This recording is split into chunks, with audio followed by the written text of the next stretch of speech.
Hello, everyone. It's Graham Coath with another My Music. Today, I'm going to be talking to Silvi. But first of all, we have to have a little bit of this.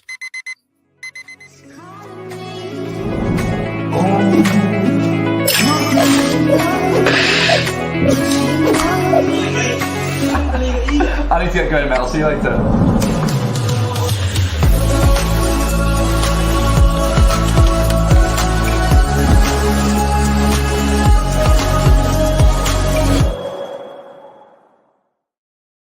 He can't believe it either. I don't know what it is that he can't believe, but he certainly can't believe it. Silvi, thanks for joining me. I know that you've not been very well recently, so glad that you've actually managed to make it today.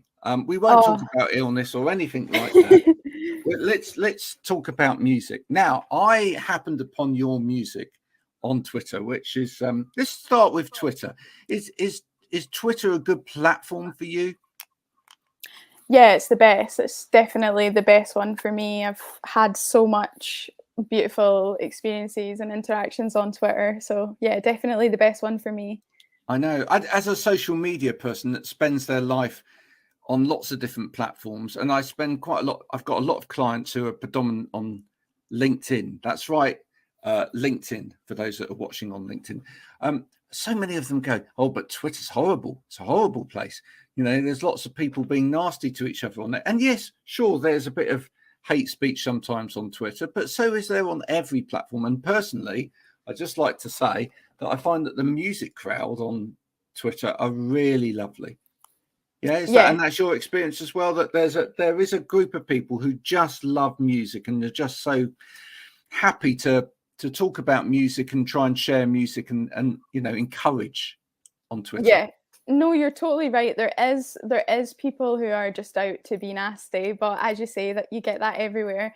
And Twitter has its fair share, and I've been subject to that a fair few times. But it's massively outweighed by the immense support that you get. Like it's outweighed the amount of people I actually know in real life now that support my music. So at first it was just a few here and there on social media, but now it's literally like Twitter is the biggest place for me to really express myself about music, or you know, find new music and stuff as well. I've met so many new friends who are either consumers of music or artists, so it's been absolutely crazy. It's been such a good experience, and I've finally started to actually be able to meet them in person as well since lockdown's finished. So yeah, have you met people in person yet? I've met a few people in person, yes, in my life, and actually, I've met a few people. Yes, I've met a few people from social media as well. I'd love to see a few more. I don't get out very much. I do go to you know, some. I've started going back to some gigs again now, but you know, obviously, I spend an awful lot of my time, because my work allows me to, sitting here in four walls, so it's quite difficult. But yeah, I'm hoping to do that a little bit more, especially now my son's come into the business as well, so that will be great. Perfect. Now, clearly people listening to you can pick up that is a Scottish accent. So whereabouts are you from in Scotland?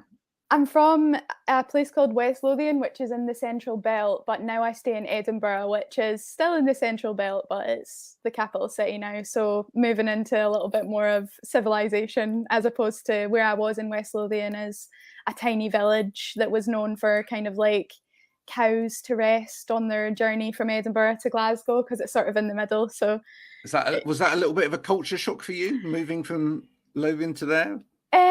Yeah, definitely, because there's a lot more people, there's a lot more things happening, and also like I only had one neighbor in my family home where I grew up, and the rest of it was just like woods.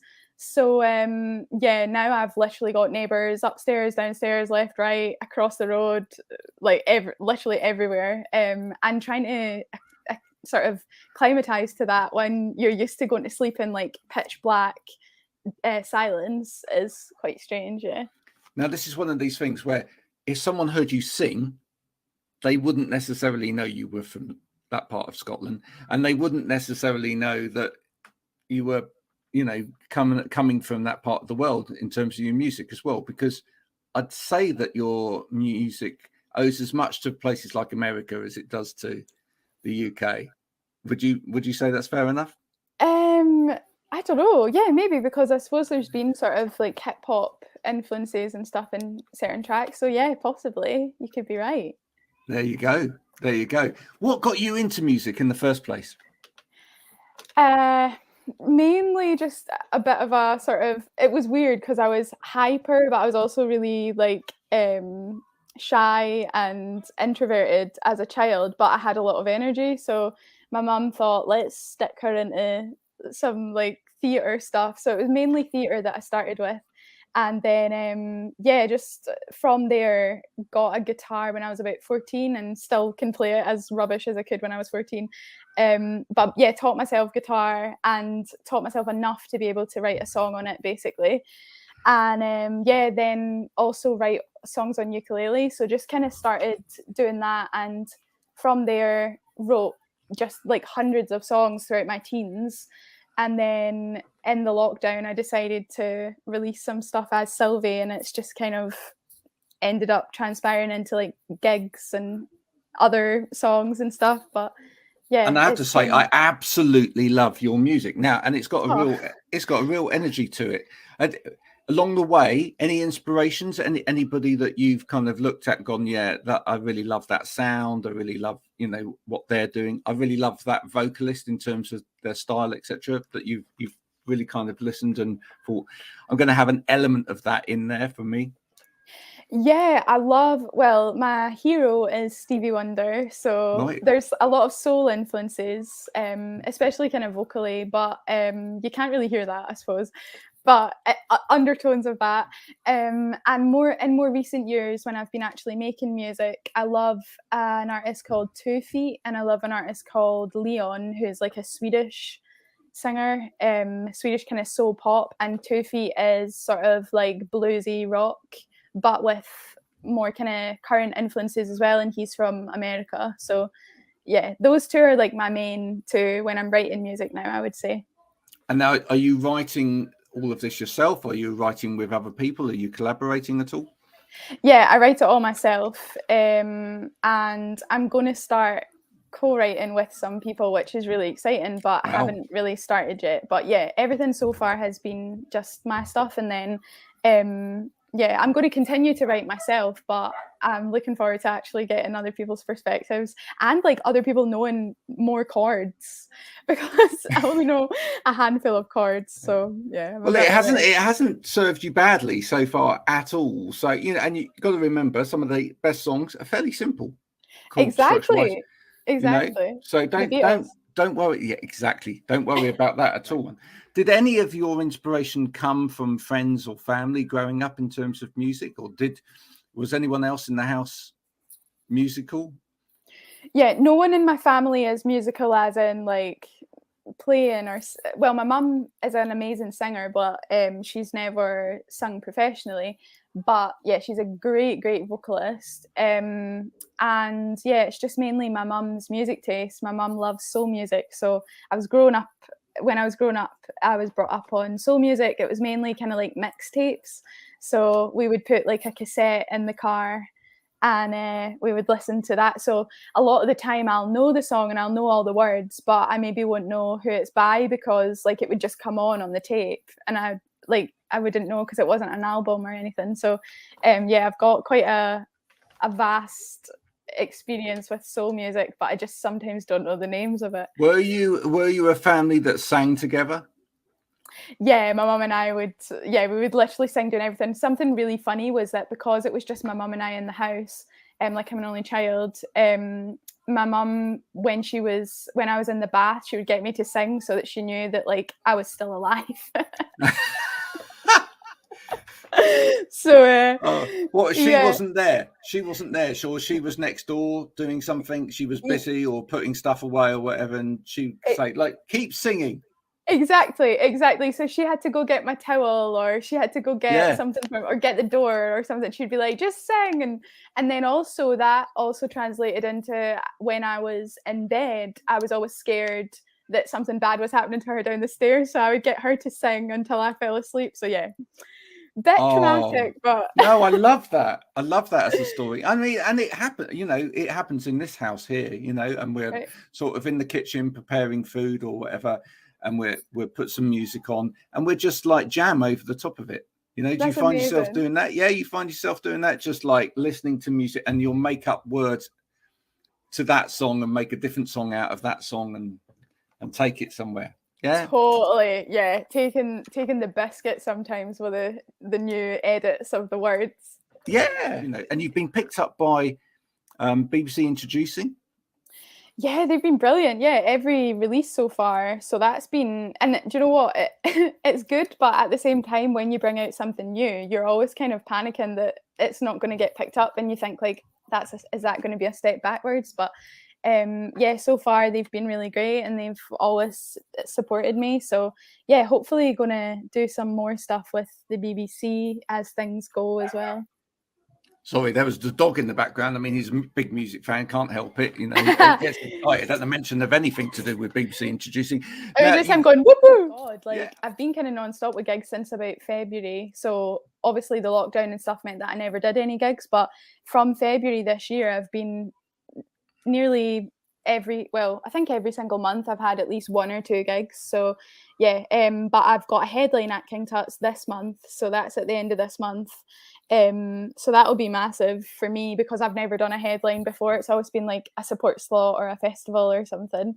So yeah, that'll be great. And then a couple of festivals, and then I think I'm going to take the rest of the year off. Yeah. I think I'm going to be a lady of leisure. Well, which festivals are you playing? Okay, some of them are unannounced, so I won't be able to go into those ones. But one of them is on the 3rd of September. That's Vibrations Festival. I think I've got 5 other gigs, and then I think I'm going to call it a day for this year. One in Hull on the 1st of October. It's the Indie All Dayer with Our Sound. Is there a website where people can see where all of these gigs are? There should be, but there's not. No, I'll do one. I'll make one. Yes, absolutely. Yeah, no, make sure that happens. You know, yeah. if you ever need social media team, you know where to come. All right, that I'm just putting that out there now. Yeah, I do all my own. I do all my own like photography stuff, and I make like stupid videos, but I've not actually made music videos yet. So I'm going to try do that hopefully this year, fingers crossed. I've got like a really cool videographer guy who would like to make a video with me. So it's just really trying to get the time and the concept and stuff right, because I want to make sure that it's like a good one. I don't want to just put out anything, especially because it'll be the first one. I want to make sure that I'm kind of putting my best foot forward. So yeah, hopefully within the end of the year, that can be something that I can have out. Brilliant. But I would like to be quite involved with it. I'd like to kind of direct it as well. So obviously have someone there who knows what they're actually doing. But I'd like to have quite a lot of involvement in the creative process, because visually I like that. It's so important. It's so important. Thank so you. What's the ambition, Silvi? Oh God, world domination. No, I'm kidding. I think I would like to make enough money from music to be able to make it a career. I don't think I want to be like, you know, that I can't leave the house or anything, but I would love to be able to make a sustainable enough income with music that I could sort of do it full time, because right now I'm doing like a full-time job and basically full-time music, and it's quite taxing on your physical and mental health. So I mean, look at the state of me, but no, I've had food poisoning, just for anyone who's like, what? But yeah, like, I don't know, I think I would like to tour. I think I would like to get some song. I would love to have like a song in a film or something like that, and just kind of, yeah, just make enough to be able to do something creative for my job. If you could work with anybody, I asked this of everybody, by the way, if you could work with anybody, alive or dead, who would it be? Oh God, probably. Oh. I think I would like to work with Mark Ronson. Ah, why is that? I think I would like to have that collaboration of like, hopefully contributing to the lyrics, but he makes this absolute banger of a tune, and then I get to sing on it and write the lyrics. I think that would be really cool, and his tunes are always a hit. So make like an absolute like generational classic. Well, I shall tag some other people in when this goes out to see if we can make that happen. All right. Jesus. Okay. Thanks. All right. Yeah. No problem at all. No sweat at all. Because my friend Troy, who's a drummer, he works alongside Mark Ronson from time to time. Oh my God. So we'll just see whether we can make that happen, and that would be great. Yeah. Thank and you. That would be a kind of soul-y feel, but with Yeah, well, yeah, he worked with one of my favorite artists, Yeba, and they made such a cool song. I don't know if you've heard it. It's called "Don't Leave Me Lonely," and it's based on one of her more soulful songs. But then he's completely transformed it into this absolute like banger. So there you go. There you go. You see, we could make your dreams come true right here on My Music. So that would be fantastic.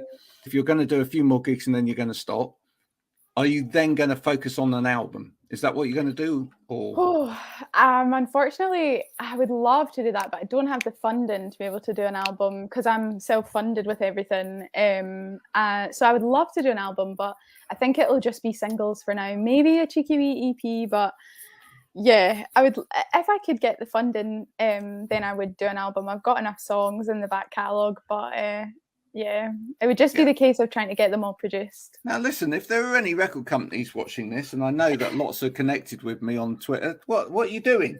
You just need to listen to this woman's output. It's fantastic. Oh, right? Thanks. Let's get some funding in there. Let's get an album made. You can only but ask, can't you? I know. That's how it works in life. If you ask, then you get. If you don't, it never happens. So when you play live, you have a band, presumably?